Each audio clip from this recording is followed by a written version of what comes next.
اعوذ باللہ من الشیطان الرجیم بسم اللہ الرحمن الرحیم سورۃ البقرہ آیت نمبر 12۔ الا انہم هم المفسدون ولکن لا یشعرون۔ ترجمہ: یاد رکھو یہی لوگ فساد پھیلانے والے ہیں لیکن انہیں اس بات کا احساس نہیں ہے۔ تفسیر: الا انہم هم المفسدون ولکن لا یشعرون، آگاہ ہو جاؤ کہ وہی ہے مفسد، فساد پھیلانے والے۔ اس لیے کہ محمد رسول اللہ کی دعوت ہے زمین میں اصلاح کے لیے، اس اصلاح کے لیے کچھ آپریشن کرنا پڑے گا۔ مریض اس درجے کو پہنچ چکا ہے کہ آپریشن کے بغیر اس کی شفا نہیں ہوگی۔ اب اگر تم اس کے راستے میں رکاوٹ بنتے ہو تو در حقیقت تم فساد مچا رہے ہو، لیکن تمہیں اس کا شعور نہیں۔ الا انہم هم المفسدون ولکن لا یشعرون۔ پھر دیکھیے، نوٹ کیجئے، شعور نہیں ہے۔ شعوری نفاق اور شے ہے، غیر شعوری نفاق ہے کہ جس کا یہ سارا تذکرہ ہو رہا ہے۔ آیت نمبر 13۔ وَإِذَا قِيلَ لَهُمْ آمِنُوا كَمَا آمَنَ النَّاسُ قَالُوا أَنُؤْمِنُ كَمَا آمَنَ السُّفَهَاءُ أَلَا إِنَّهُمْ هُمُ السُّفَهَاءُ وَلَكِنْ لَا يَعْلَمُونَ۔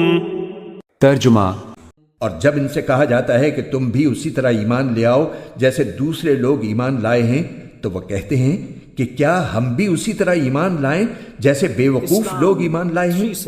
خوب اچھی طرح سن لو کہ یہی لوگ بے وقوف ہیں، لیکن وہ یہ بات نہیں جانتے۔ تفسیر: اور جب ان سے کہا گیا کہ جس طرح دوسرے لوگ ایمان لائے ہیں اسی طرح تم بھی ایمان لاؤ، یعنی جس طرح تمہاری قوم کے دوسرے لوگ سچائی اور خلوص کے ساتھ مسلمان ہوئے ہیں، اسی طرح تم بھی اگر اسلام قبول کرتے ہو تو ایمانداری کے ساتھ سچے دل سے قبول کرو۔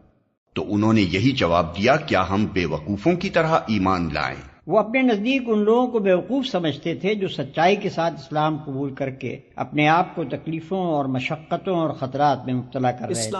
ان کی رائے میں یہ سراسر احمقانہ فعل تھا کہ محض حق اور راستے کی خاطر تمام ملک کی دشمنی مول لے لی جائے۔ ان کے خیال میں عقل مندی یہ تھی کہ آدمی حق اور باطل کی بحث میں نہ پڑے بلکہ ہر معاملے میں صرف اپنے مفاد کو دیکھے۔ آیت نمبر 14۔ وَإِذَا لَقُوا الَّذِينَ آمَنُوا قَالُوا آمَنَّا وَإِذَا خَلَوْا إِلَى شَيَاطِينِهِمْ قَالُوا إِنَّا مَعَكُمْ إِنَّمَا نَحْنُ مُسْتَهْزِئُونَ۔ ترجمہ: اور جب یہ ان لوگوں سے ملتے ہیں جو ایمان لا چکے ہیں تو کہتے ہیں کہ ہم ایمان لے آئے، اور جب یہ اپنے شیطانوں کے پاس تنہائی میں جاتے ہیں تو کہتے ہیں کہ ہم تمہارے ساتھ ہیں، ہم تو مذاق کر رہے تھے۔ تفسیر: اور جب علیحدگی میں اپنے شیطانوں سے ملتے ہیں، شیطان عربی زبان میں سرکش، متبرد اور شوریدہ سر کو کہتے ہیں۔ انسان اور جن دونوں کے لیے یہ لفظ مستعمل ہوتا ہے۔ اگرچہ قرآن میں یہ لفظ زیادہ تر شیاطین جن کے لیے آیا ہے، لیکن بعض مقامات پر شیطان صفت انسانوں کے لیے بھی استعمال کیا گیا ہے، اور سیاق و سباق سے بآسانی معلوم ہو جاتا ہے کہ کہاں شیطان سے انسان مراد ہیں اور کہاں جن۔ اس مقام پر شیاطین کا لفظ ان بڑے بڑے سرداروں کے لیے استعمال ہوا ہے جو اس وقت اسلام کی مخالفت میں پیش تھے۔ آیت نمبر 15۔ اللہ یستہزئ بہم ویمدہم فی طغیانہم یعمہون۔ ترجمہ: اللہ ان سے مذاق کا معاملہ کرتا ہے اور انہیں ایسی ڈھیل دیتا ہے کہ وہ اپنی سرکشی میں بھٹکتے رہیں۔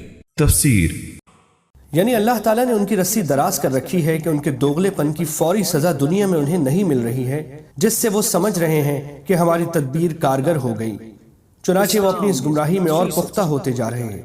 آخرت میں انہیں ایک دم پکڑ لیا جائے گا۔ چونکہ اللہ تعالیٰ کا یہ عمل ان کے مذاق کا نتیجہ تھا، اسے یہاں اللہ ان سے مذاق کرتا ہے کہ عنوان سے تعبیر فرمایا گیا ہے۔ آیت نمبر 16۔ اولئک